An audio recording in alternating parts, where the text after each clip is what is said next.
All right, folks, it's the top of the hour, mid-October. Thank you for joining us. My name is Dan Mello. I'm the targeted and universal lead for technical assistance at CIID, and here to introduce office hours for Generate version 12.1. Hope everyone's off to a great start of the school year. I'm sure very busy. I appreciate making time for today's office hours to come up to speed on this release. We have an agenda today that includes highlights of the changes included in the 12.1 release, a preview of the Generate 12.2 release. We'll take a look at an updated Generate release calendar. And toward the end of our session today, I'll provide you with a link in the chat to a short survey developed by our external evaluator. It's a 3-minute survey. You'll be providing anonymous feedback that our external associate would be analyzing to provide us feedback to improve this service. After that, we'll have some time set aside to get into some open discussion on changes included in Generate version 12.1. And as usual, we're joined today by our star presenter, Johnny Cunningham, ETL developer, implementation specialist. I'm going to turn it over to Johnny. So good morning, good afternoon, depending on where you are. This one's probably going to go pretty quick. This was a shorter development window, but we'll go through these changes, and then, like Dan mentioned, there's going to be an opportunity for questions or any discussion that we need to have. So to jump into this, so for the changes for IDEA reports, this one is mainly focused on assessments. This release is mainly focused on assessments. And the three main things that we found and that are going in, there was an issue with the creation of the zero counts at the SEA and LEA levels that we resolved. There is the reporting of the HS grade level. So you have the option in assessments to report HS or the individual grade levels, one or the other. So we've added that functionality into Generate. And then in doing all of our testing for assessments and running that migration hundreds of times, we actually found some efficiencies. So there were a few places in the migration code where we were able to improve some joins, things like that, and it runs faster, hopefully for everybody. The rest of these, so child count, discipline, exiting staff, I'm just going to group them together because they're the same change for all of those, even though they're listed individually.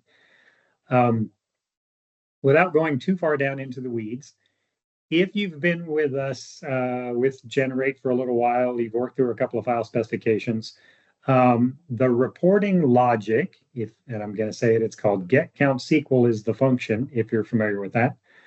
But it's the function that actually processes the file specifications, does all the aggregation work, populates the report table, and it uses dynamic SQL. So we use the dynamic SQL to build what we need based on the file specification and whatever rules need to be applied.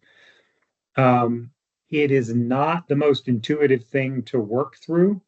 If you're trying to sort of validate your data and you're trying to see which students were included, which students were excluded, that sort of thing. We've got tools around get count SQL that help do that, but that function itself is a little difficult because of the dynamic SQL. So we've been looking at alternative ways to handle that logic. And we have a stored procedure view approach that we are working on. And so all of that is the context for these changes that you're seeing.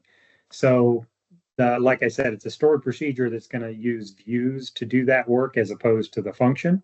So these are the views for the IDEA files that we're going to need. So they're going to go in, and then we can start testing that in parallel to get count SQL and ultimately, hopefully, replace that dynamic SQL function. So that's what these changes are. There's nothing you're going to have to do with these immediately, even for the files that are coming up, but did want to make you aware of these changes just in case you happen to be in there and you start seeing these views, you'll know what they're for.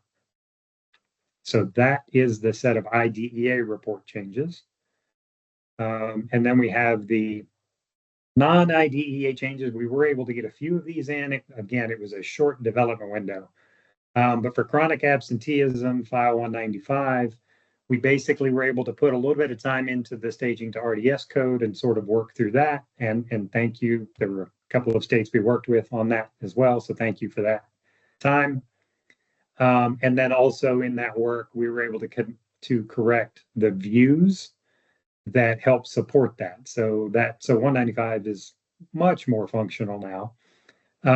For 39, for grades offered, there was a problem with how the population of no grades was being handled, so we corrected that.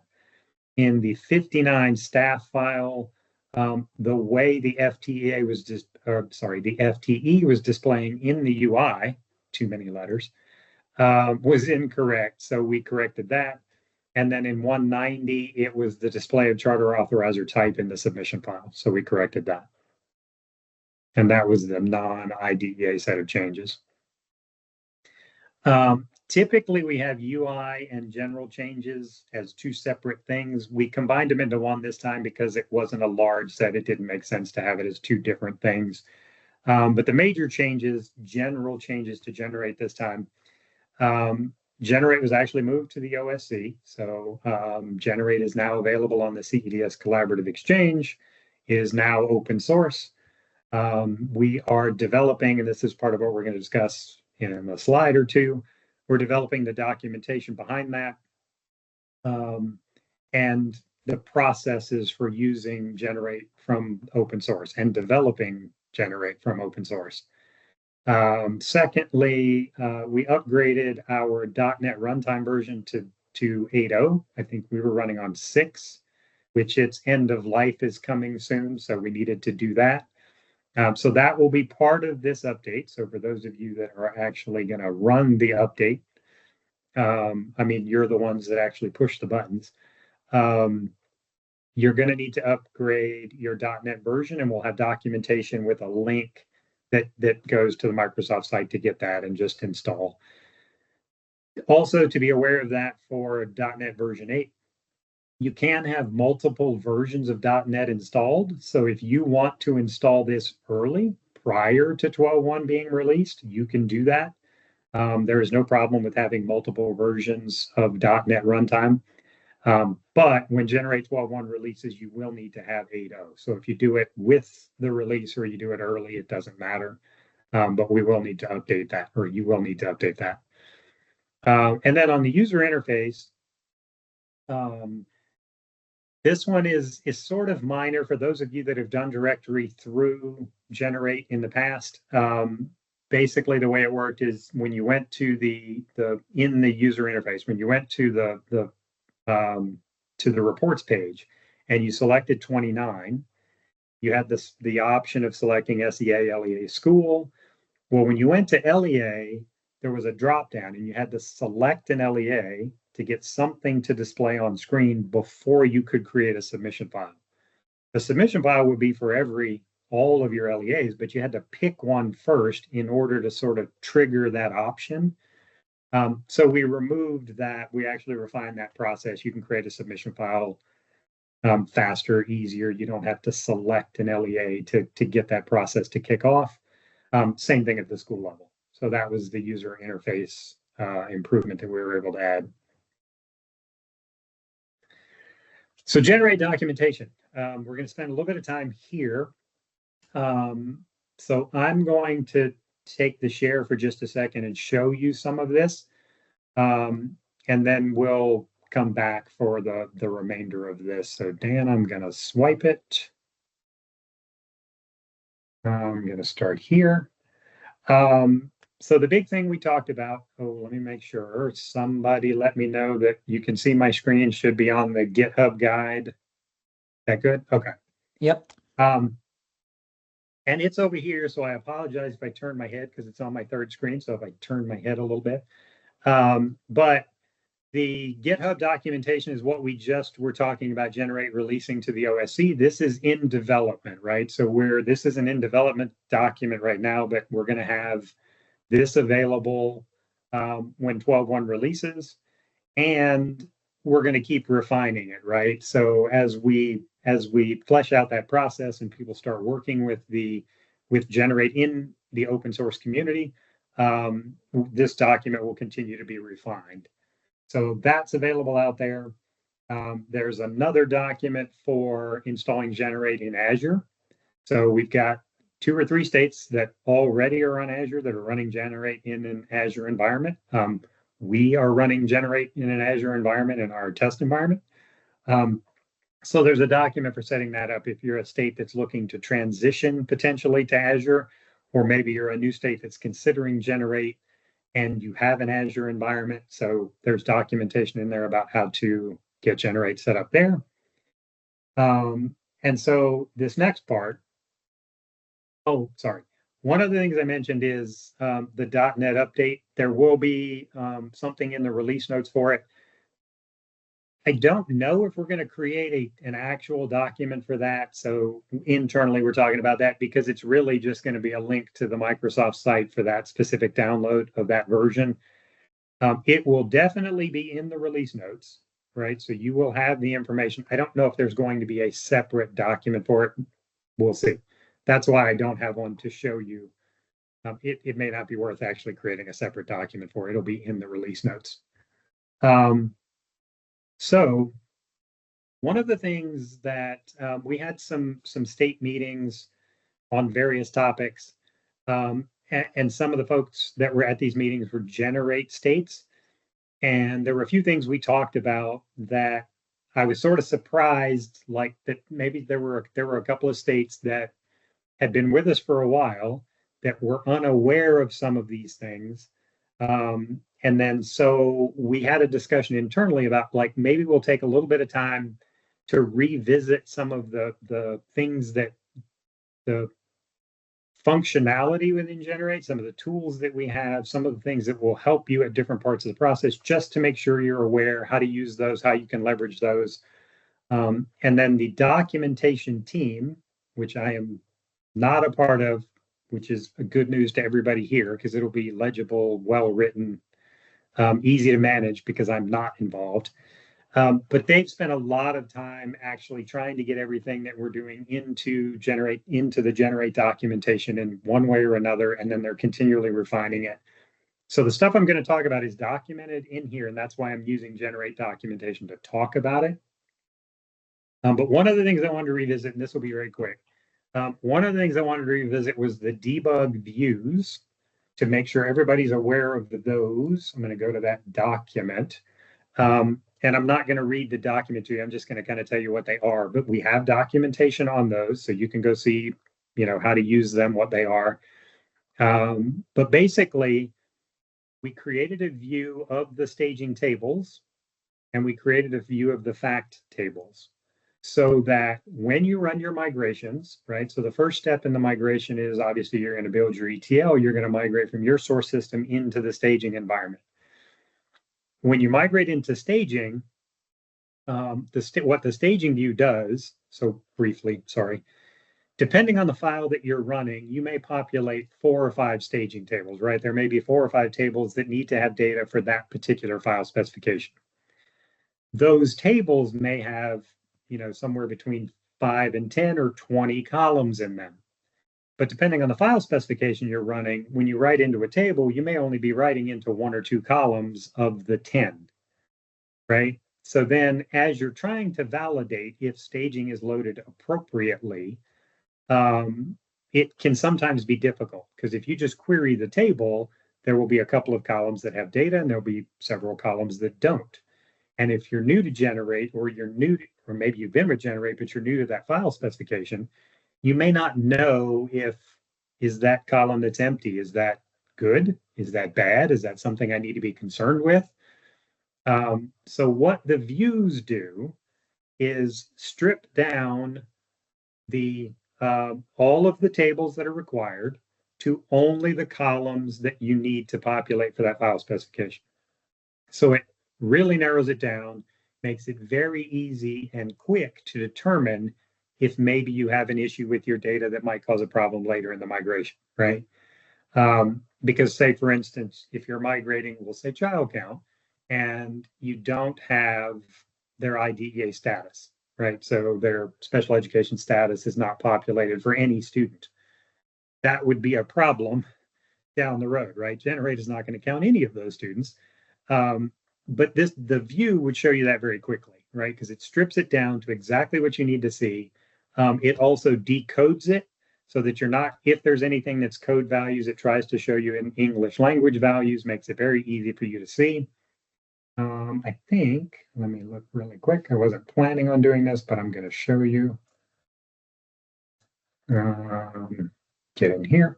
So in the views, and this is, so I wasn't planning to do this, but I'm glad I did. I mentioned that we're going to be using the views for the new reporting process. So I want to point out how the schemas are used in the views, right? So you'll see we have a couple of app views up here. Those are used by the actual application by Generate. Then we have the debug schema here, and I apologize because I can't make this bigger. And then we have RDS views, and then there's staging views. Okay, so the ones I'm talking about now are in the debug schema, right? This is where you're going to want to go look. Each fact type, we have fact type documentation pages, and we have the fact types documented in different ways if you're new to Generate and you're getting familiar with that concept. But like, for instance, child count has two, right? There's a staging table view and a fact table view. Doing this on the fly because I don't know in my test area if I actually have data loaded for child count. I hope I do. And I'm hoping I have performance here. So when I run the view, right, all I'm doing is just a straight query of the view. It shows me all of the students that I have loaded with all of the pertinent information for child count. It strips out all of the columns that I don't need to be concerned with. So this really refines the data you need to be concerned with, making sure you have it loaded, making sure it's accurate to what you want. And again, like if the IDEA indicator was not populated, if it was missing, I would know that's a problem. I need to go back and maybe look at my ETL code. So that's how this view can be useful to you as you migrate your data in. You can take a quick look at it, see if there's any issues that you need to resolve before moving on to the next step. When the migration runs that puts data into the RDS, there is another one, there, that does the same thing at the fact table level. Because again, the fact table has columns in it that support multiple file specifications. So when you're doing child count, there are going to be columns in that table that are intentionally null because they are not needed for child count. So it can make it difficult to look at if you're trying to just validate that your data loaded appropriately. So again, that's what this view does at the second level of the migration. So you have one that helps you with the first level of the migration and one that helps you with the second level of the migration. And this does the same thing. Strips it down to only the things you need. It translates codes. Like here, it translates code values that might be stored because the fact table, without going too deep into that, the fact table is just references to dimensions, right? So the fact table is going to be a lot of dimension IDs in it, right? A dimension ID for race, a dimension ID for grade level, a dimension ID for age.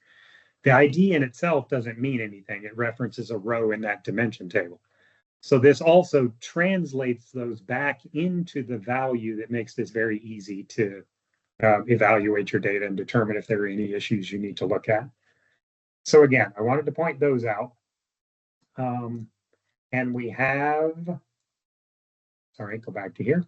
We have documentation on those later on if you want to go check that out, and try out some of these views and see as you're running your different migrations.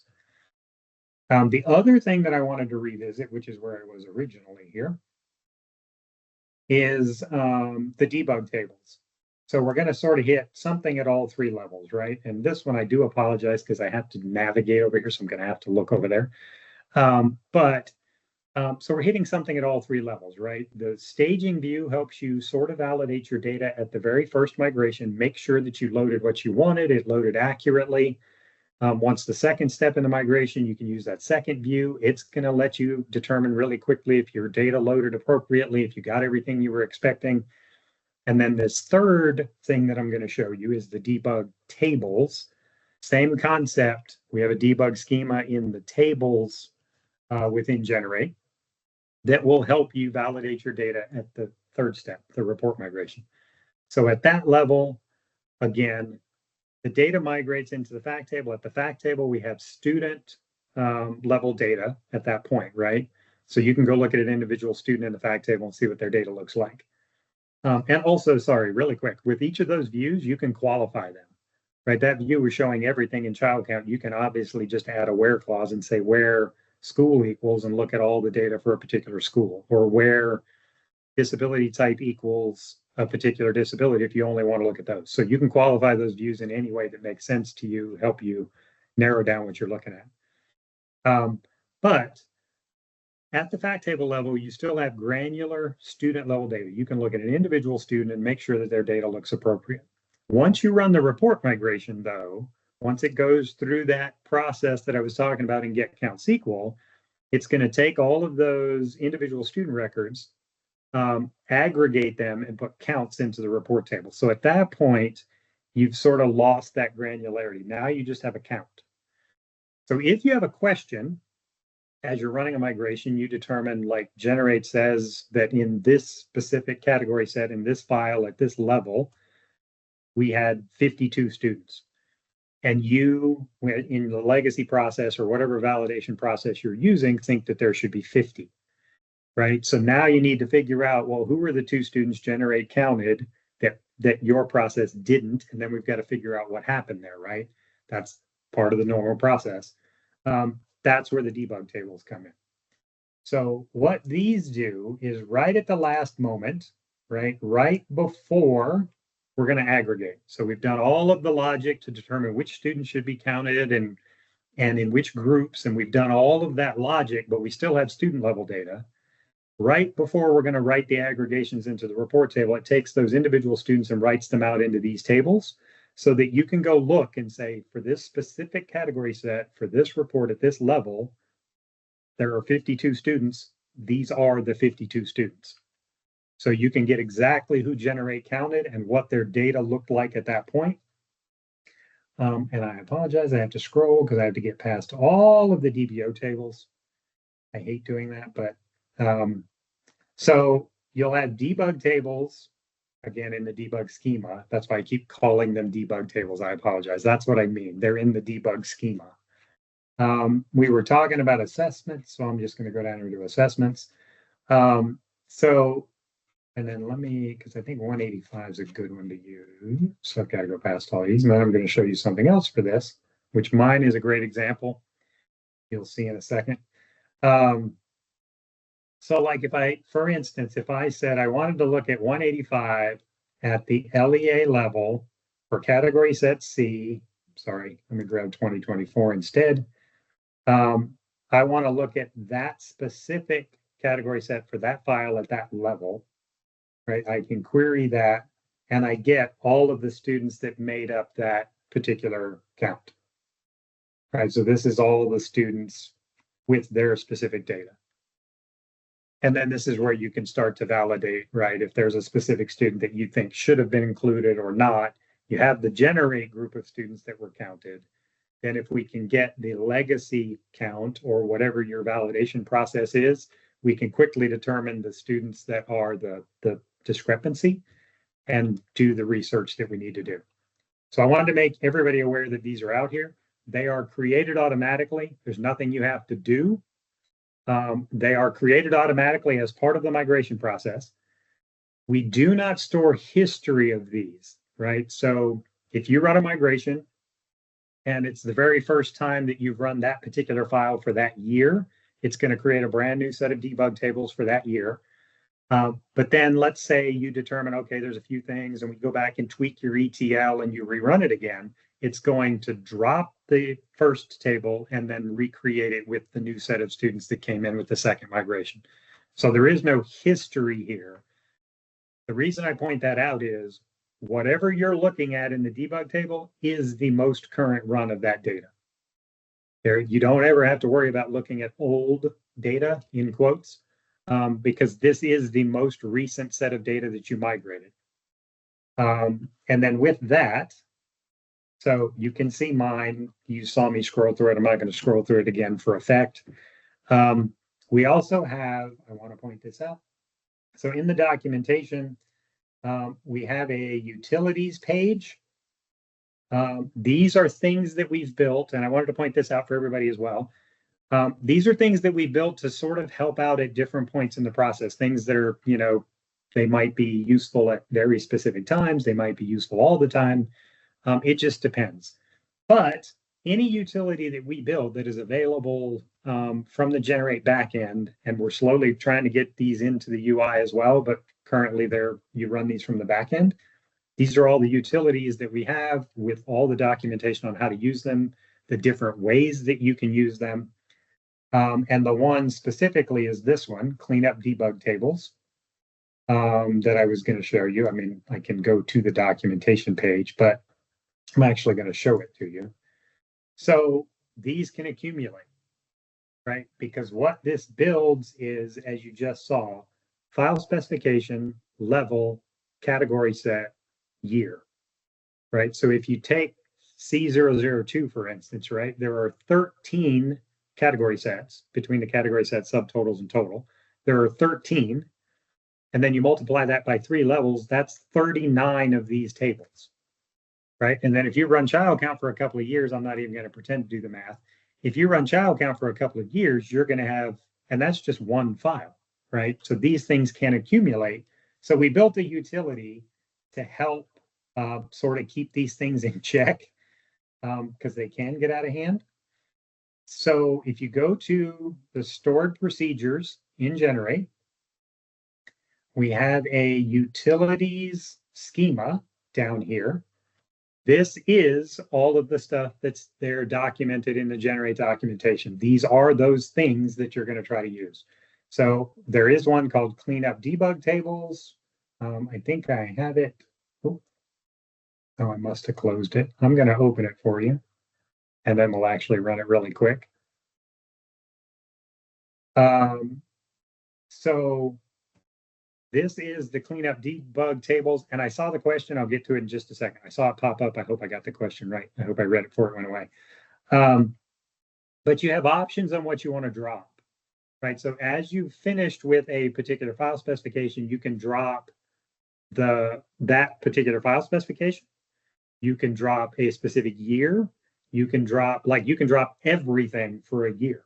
Like once you've rolled over to your new set of reporting, if you wanted to get rid of 2023 entirely, you can execute this with 2023 only as the report year, and it will delete everything 2023. If you just wanted to get rid of, let's say, well, we're starting out. Child count, right? We finished child count in July, so you want to get rid of those because you're done with those until, you know, the next reporting cycle for child count. You could go in and just put in C002 and C089 and get rid of those. Or you can do a combination. You could say, I want to get rid of C002 for 2023. You can be very specific in how you want to run it. And to the question, like history, it does store history by year because those are unique. Right, the year 2023 is different. What it looks for when the migration runs is there a table with this exact name, which means if you're running a 2024 migration, it's looking for a table with 2024 in it. So, and I apologize because I misspoke. I wasn't clear enough. As far as storing history, what I meant was like, if you run, let's say you run the assessment migration, okay, let's say you only have to run it twice and you get a perfectly submittable file. Let's all hope for that, right? We only have to run the migration 2 times. But if you run it twice, it's not going to store the first debug set of tables and then the second set of debug tables. It's going to overwrite that first one. But when you roll over to a new year, it's not going to overwrite the previous year's debug tables. That's the reason we have this utility. And we could clean that up and sort of automate that down the road as well.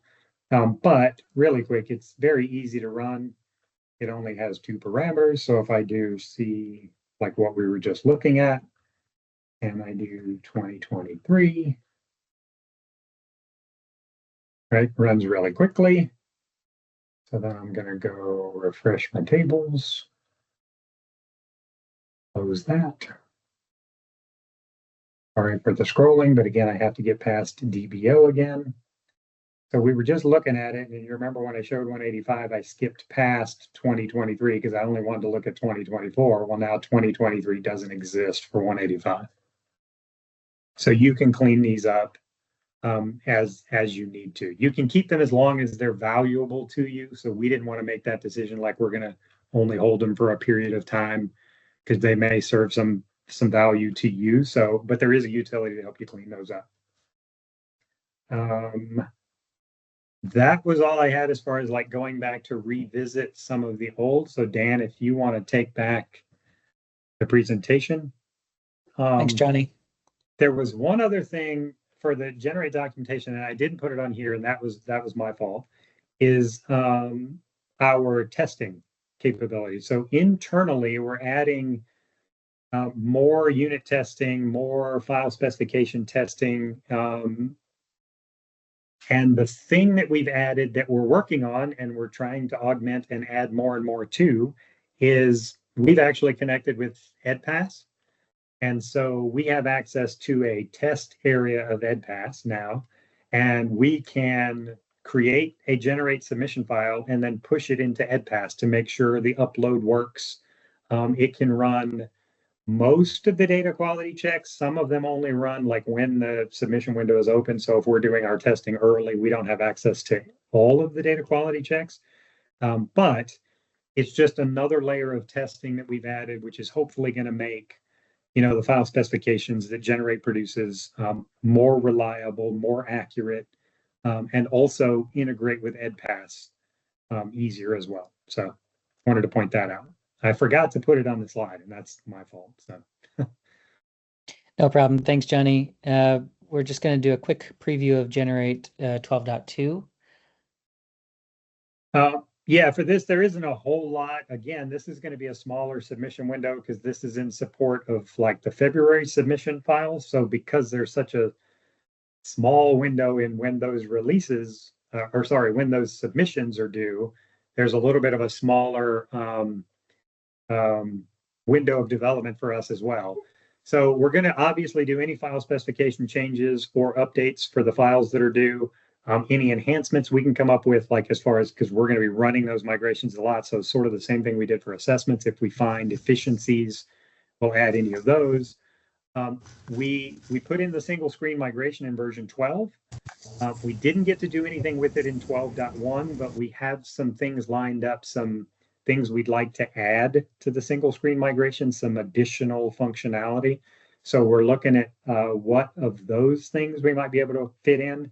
And then, as always, we're trying to either develop new tools or enhance the ones we have. And then additional staging validation rules, whatever we can come up with to put in there. And this should be on here every time too, because I certainly do not want to slight that team. The documentation team does a ton of work with every release. No matter how much time we have on the development side, the documentation team is doing a lot of work trying to get that Generate documentation site to put as much out there as possible to make it as useful as possible. So that should be a huge bullet on here, is the Generate documentation will move forward as well. And sorry, I think there was a question. I saw something come in. Wasn't a question in the chat. Oh, okay. Just a comment to reiterate that this is, I saw a comment earlier that this is great, yeah, we just had a second for you being our rock star, Johnny. So thank you. I think people are excited about some of these utilities, and thanks for the deep dive into the documentation and sharing screen. I hope that everyone found that link in the chat and has had the time to dig into the documentation a bit.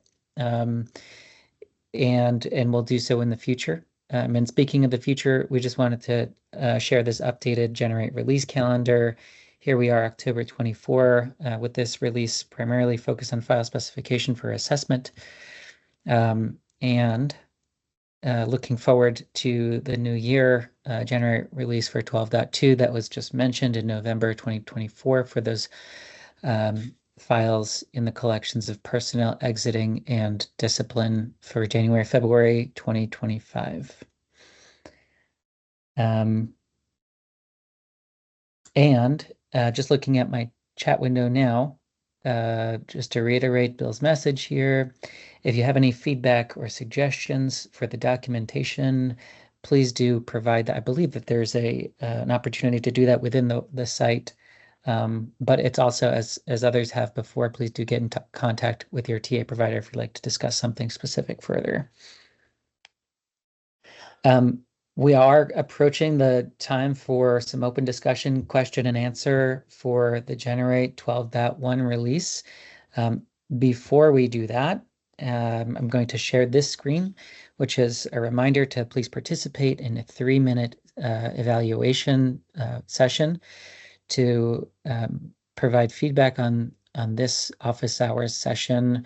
The data are collected by our external evaluator and analyzed, provided back to us to improve services like office hours and others. You can use the QR code on the screen, or as I transition back to Johnny, I'm going to put that a clickable link into the chat. Johnny? Or I think now Travis has enabled us to turn cameras on. Travis has enabled us to turn microphones on as well. So for this next portion, if you do, we'll try to manage, sort of one at a time, but we'd love to hear from you if you have any questions or comments on 12.1. Yeah, we're just going to leave this up on the screen for folks that are going to do the survey, which hopefully everybody will. But we are now in open discussion. So if you have any questions, comments, anything you need.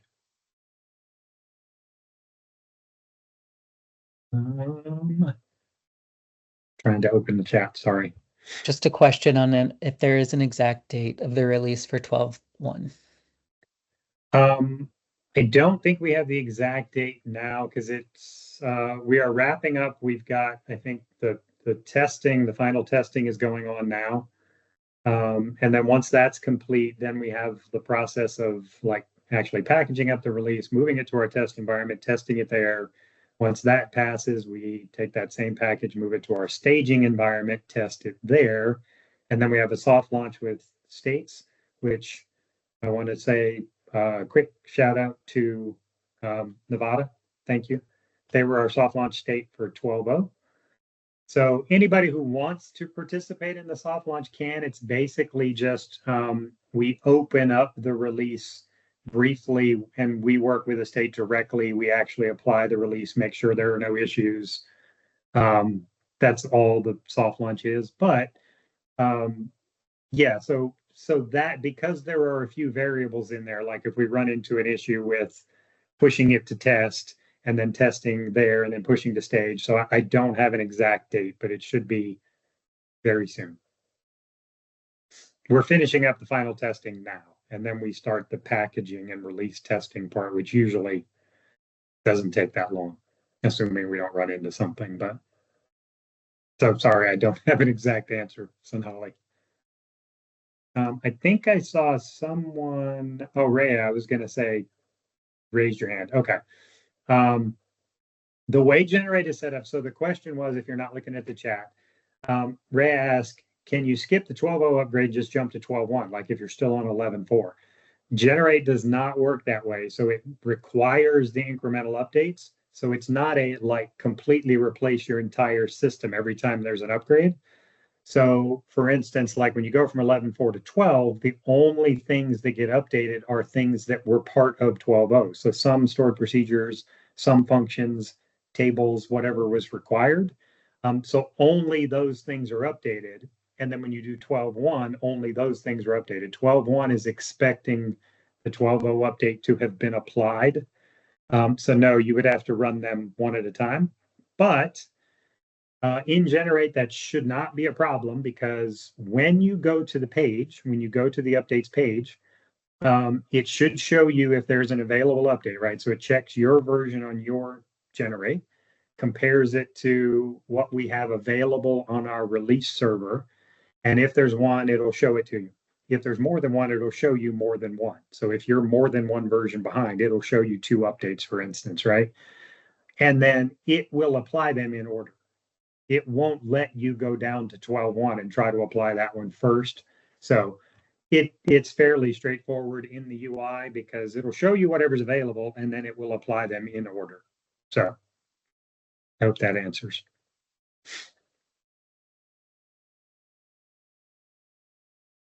And Sonali, I know, as soon as, so the question was, which also they volunteered for the soft launch, so thank you. But she was asking about like their accountability division is asking about when assessments are going to be available. So knowing when Generate's going to be available to run them through would be important. As soon as we have that date, we will put it out there, the exact date. But again, we just, because there are a couple of variables there, we try to hold off doing that just in case we run into a problem rather than someone depending on a release coming out on a specific day and maybe we're delayed by a day or two, something like that. So we will get it to you as soon as we can. Any other questions, comments, anything I can help with? And hopefully you've had a chance to do the survey. Thanks, Johnny. Yeah, I don't see anything else coming in through the chat. Folks, feel free to follow up. We have one comment, 12.1 is still targeting October. Yes. And thank you, Johnny. Yes.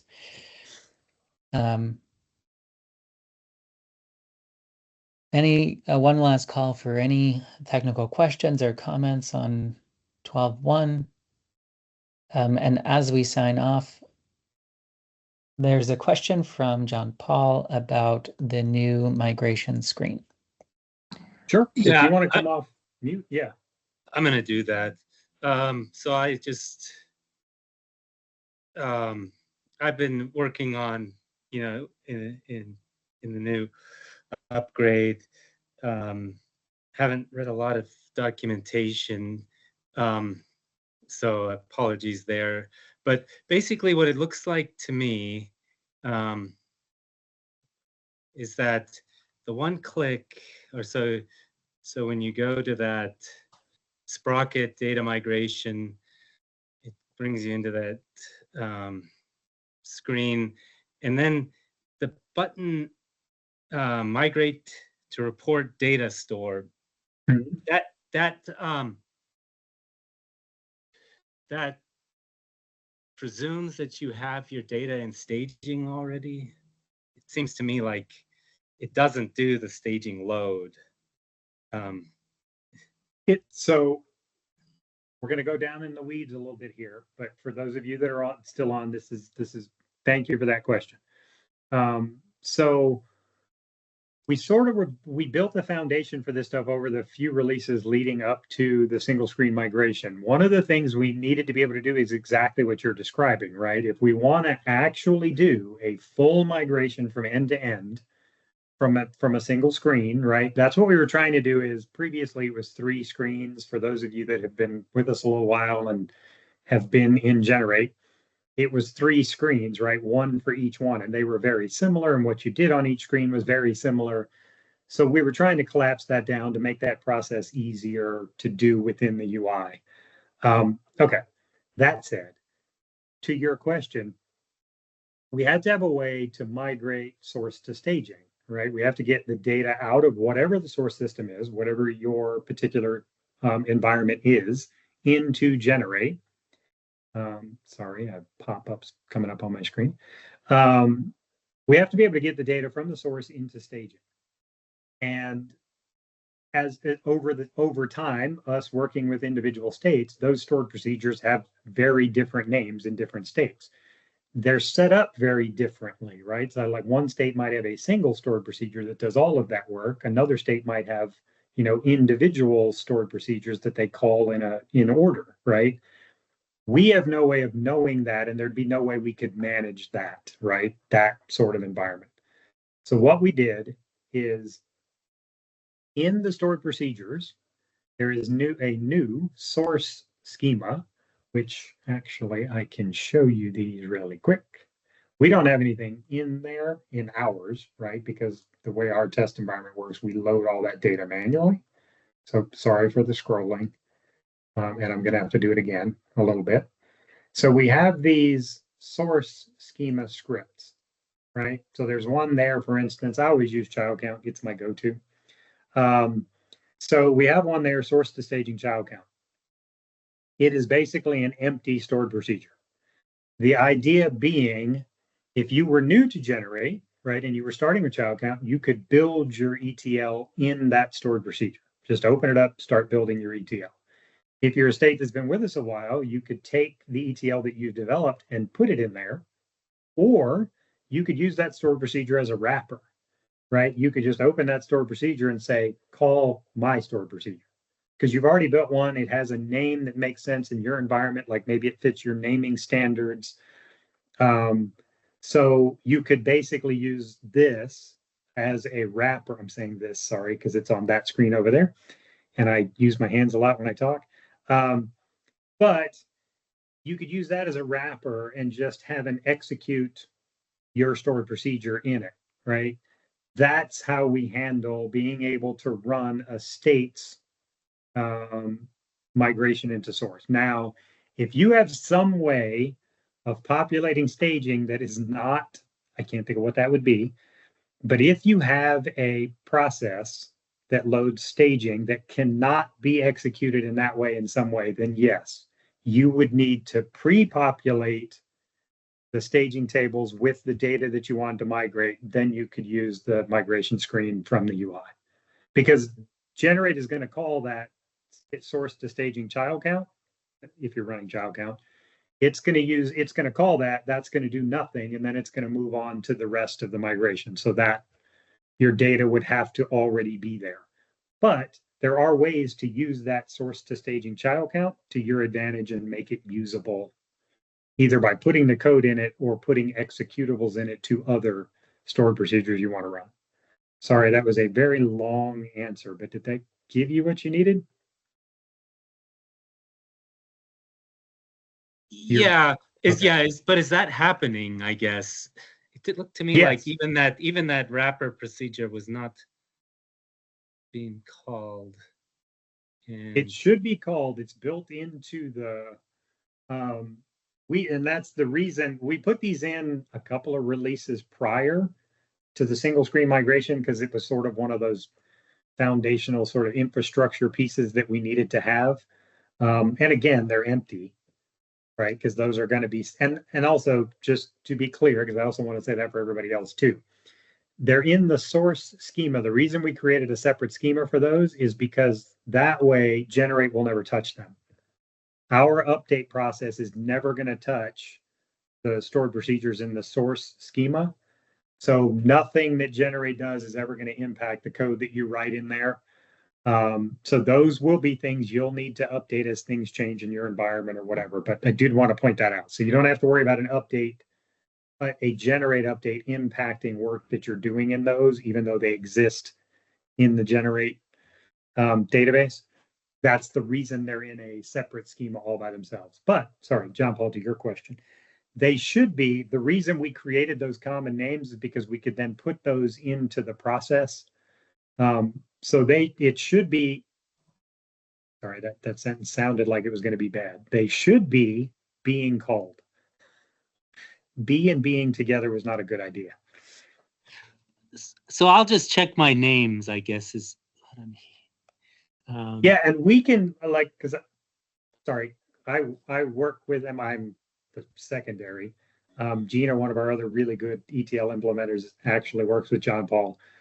We can get together and look at that to make sure, but yes, those should be being called as part of the single screen migration.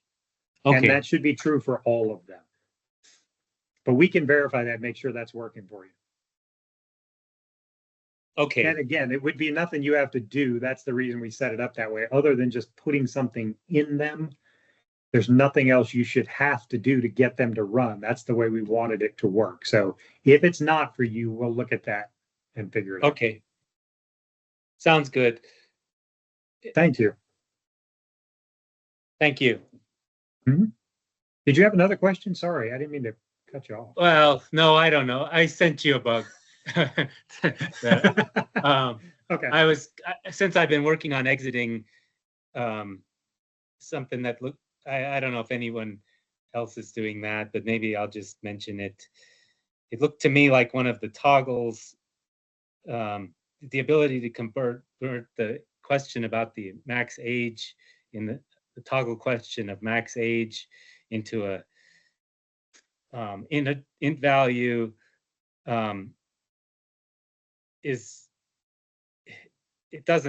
you can't do it. At least the answers we provided got translated into strings like 21 years, which can't be converted to integer. And so we had an issue around that. And so, I basically updating the answer as it's stored to just the 21. Gina actually brought that up in our daily scrum today, so it's good that you mentioned it. She actually brought it up in our daily scrum. We have a ticket to research that on our side. Okay. So if there is an issue, like if there's anything that needs to change on the generate side, it will definitely be included in the 12.2 release, which is supporting discipline exiting staff. But Gina actually did bring that up today, so it is, and we have a ticket in now to actually look at that and verify. Okay. So it will be addressed one way or the other. Okay. Sounds good.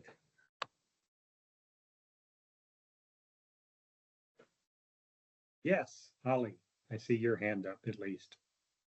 Johnny, quick question. Yes. So you did mention about the debug schema and then the fact table and as well as the staging tables. So the order is we want to make sure the staging table has everything in it, and then the staging table should have everything in it, right? The debug and the submission staging table. So the order is first the fact table, look, everything is in there, and then the staging table. Is that correct? Reversed. Reversed, Staging okay. will get it first because it goes from your source into staging. Okay. So you'll use, if you're going to use the views like we were looking at, you would use that staging view first to make sure that what loaded into staging is what you were expecting, right? I don't ever say right. It's what you were expecting to see, right? So once you've done that, then now, okay. So I apologize really quick to say this.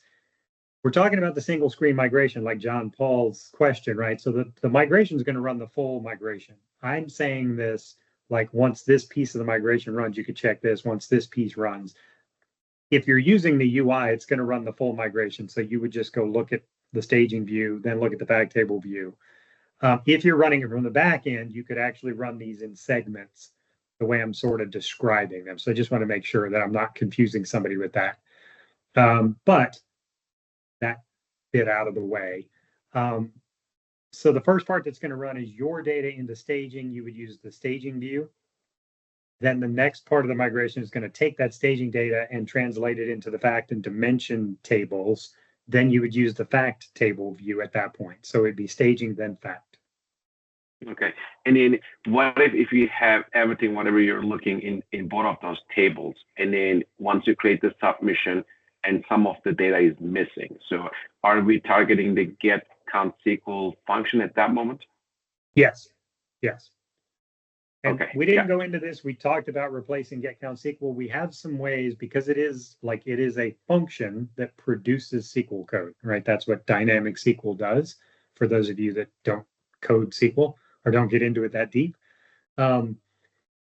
So that in itself, just opening the function itself, it's sometimes difficult to look at, like try to evaluate that and see what's being produced. We have ways around it. I can't get into that in the 5 minutes we have left, but there are ways around that you can actually produce the dynamic SQL to look at and then run that. But yes, Ali, to your question, that would be the point where if you didn't get the numbers, you feel comfortable with what's in the fact table, right? You're saying, yes, this is what I was expecting to see. Then you run that last step in the migration and the report totals are not what you were expecting. You could look at get count SQL. The other thing would be to also use those debug tables like I described, right? Because if you're looking at a specific count that you feel is incorrect, you can pull the students that make up that count and then look at them and say, well, okay, I don't have in my process, my validation process or my legacy process, I don't have this student. So why does Generate have this student? And then you can go back and use the views again, right? Because you can pull that view from staging for that student and look at that student specific data and see if there's something that's different than what you have in your legacy system. You can do that again at the fact table level and say, okay, I want to look at this specific student at the fact table level. Is there something here that's different than what we have?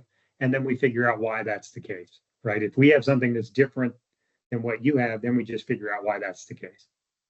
Last question right here for the get count SQL. Do you have any like a documentation around what pieces to use to produce the outcome for like a troubleshooting? I know you and I have done this in the past. So do you have like somewhere like a documentation, those like a little pieces, the bits to use, the attributes? So the documentation team, that team I talked about, is doing a ton of stuff. I think we do. I don't know if it's been officially published, like it's one of the things that's actually available. So and I may not have said this clearly. A couple of the things that I showed you, like the Azure documentation, those are things that are still being developed, and the GitHub process, right? We're finalizing those. It's going through reviews. The documentation team is working a lot on those things. So there could be something that either like hasn't been officially published yet, but if not, we will create it because we need to have it. So. Sounds good. Thanks so much.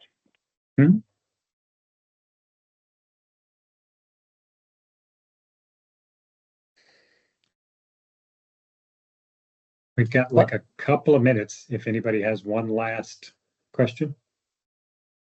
Anything? Sorry, I like the new screen. I'll just tell you that, Johnny. I like the validation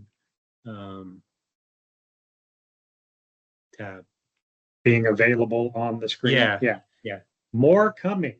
If you weren't here, we were talking about enhancements to that single screen migration. We've got some more things we think we can add to that are going to be useful. But yeah, we wanted to get it out there, and then we've got a handful of tickets for things to help enhance that down the road as well. So glad you like it though. Yeah.